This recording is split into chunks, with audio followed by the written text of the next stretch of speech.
लालची सास और चंट बहू। मीरा की सास कमला एक दिन अपनी सहेली सुमन से कहती है कि उसने अपने बेटे रमन की शादी करके लाखों का नुकसान कर लिया। कमला जी ऐसा क्यों कहती हो? भला मीरा में क्या बुराई है? अरे सुमन बहन क्या बताऊं, इस मीरा ने तो मेरी नाक में दम कर रखा है।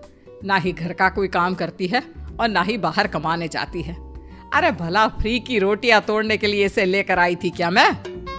अरे जी आजकल तो ऐसा ही हाल है सबका। दहेज में एक गाड़ी क्या ले आती है कि बस सर पर बैठ के तांडव करने लगती है।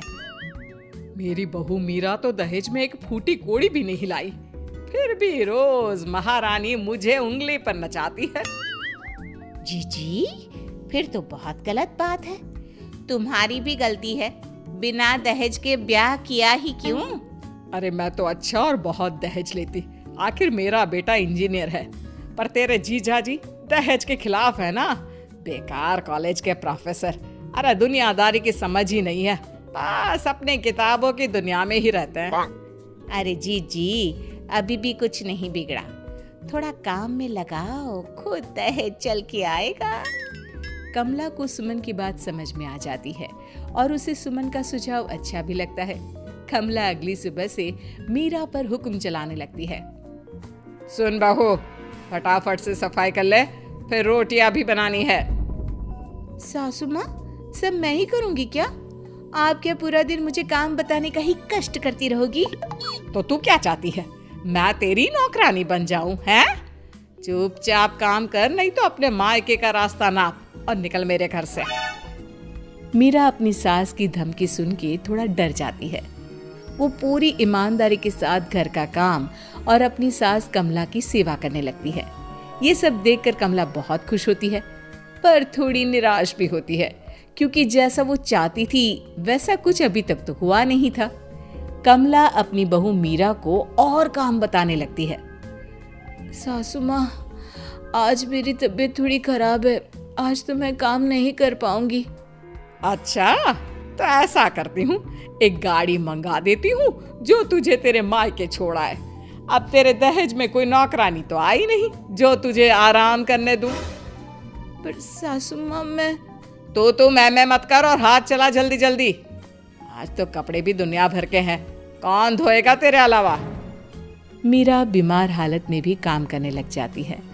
मन ही मन सोचती है कि क्यों न कुछ ऐसा किया जाए जिससे इस बुढ़िया की चिक बंद हो जाए। मीरा समझ तो चुकी थी कि उसकी सास अचानक ऐसा व्यवहार क्यों कर रही है, इसलिए अब वो प्लानिंग में लग जाती है। अगली सुबह मीरा तैयार होकर अपनी सास के पास जाती है। सासू माँ, मैं अपने मायके जा रही हूँ, 2-4 दिन में वापस आ जाऊंगी। वाह जी वाह, और काम कौन करेगा घर का? सासू माँ, 2 दिन की तो बात है बस।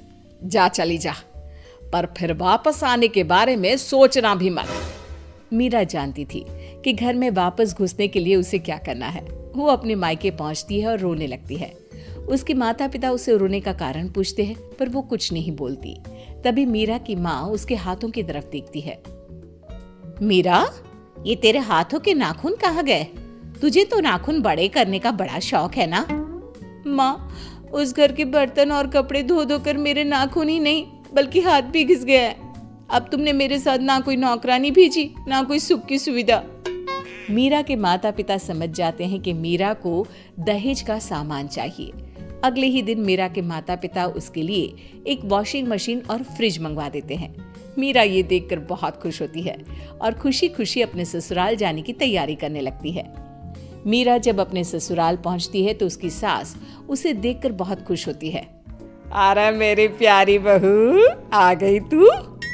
और ये फ्रिज, वॉशिंग मशीन, अरे भाई इन सब की क्या जरूरत है? सासू माँ, जरूरत आपको नहीं मुझे है, क्योंकि घर का काम तो मुझे ही करना पड़ता है ना। मीरा की बात सुन के कमला गुस्से से बोलती है। बहू रानी, तू मेरी बात सुन ले, मैं तेरे इस दहेज के सामान के सामने झुकने वाली नहीं हूँ। घर का काम तो तुझे ही करना पड़ेगा। अब कमला और दहेज लेने के चक्कर में मीरा का काम बढ़ाने लगती है। वो जानबूझकर गंदगी फैलाती और बना हुआ काम बिगाड़ने लगती। मीरा बहुत परेशान हो जाती है। वो अपनी सहूलियत के हिसाब से हर चीज अपने मायके से मंगवा लेती है।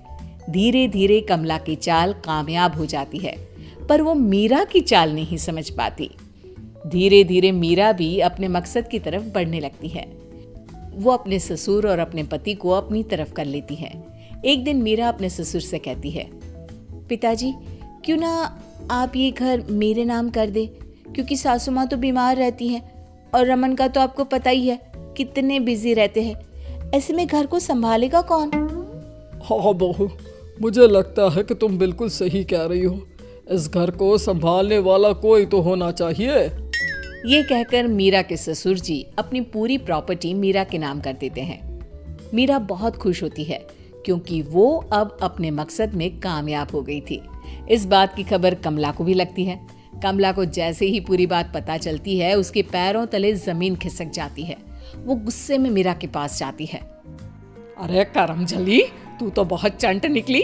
मैं तुझसे घर का सामान ही मंगवाती रह गई और तूने पूरा का पूरा घर अपना बना लिया। सासू माँ, अब आप घर का काम करने की भी आदत डाल ही लो, क्योंकि अब मैं तो कुछ करूंगी नहीं। और हाँ, अगर आपने काम करने में आनाकानी की तो इस उम्र में मायके नहीं बल्कि बुजुर्गों के आश्रम भेज दूंगी। मीरा की बात सुनकर कमला बहुत दुखी होती है। वो अपनी सहेली सुमन के पास जाती है और उसे सारी बात बताती है। अरे सुमन, मैंने तो लालच में आके अपने ही पैर पर कुल्हाड़ी मार दी। काश मैं तेरी बात मानती ही नहीं तो आज ये मेरी दशा नहीं होती। वाह जीजी, उल्टा चोर कोतवाल को डांटे। मैंने तो सिर्फ काम करवाने की सलाह दी थी, पर तुम तो बेचारी मीरा को परेशान करने लग गई। अब भरो अपने किए के फल। और वैसे भी ना, एक दिन तो ऊंट पहाड़ के नीचे आ ही जाता है। सुमन की बातें सुनकर कमला अपने घर वापस चली जाती है और अपनी बहू मीरा को पूरी बात बताती है कि कैसे सुमन ने उसे उल्टी सलाह देके अपना पल्ला साफ कर लिया। कमला अपनी बहू से माफी मांगती है। नहीं सासू माँ, आपको अपनी गलती का एहसास हो गया, मेरे लिए वही बहुत है। मुझे भी घर पर कोई राजबाज नहीं करना, बस प्यार और साथ मिले उतना ही बहुत है। अब सास बहू मिलजुल के एक साथ प्यार से रहने लगती हैं और दोनों घर के काम भी मिल बांट के करने लगती है।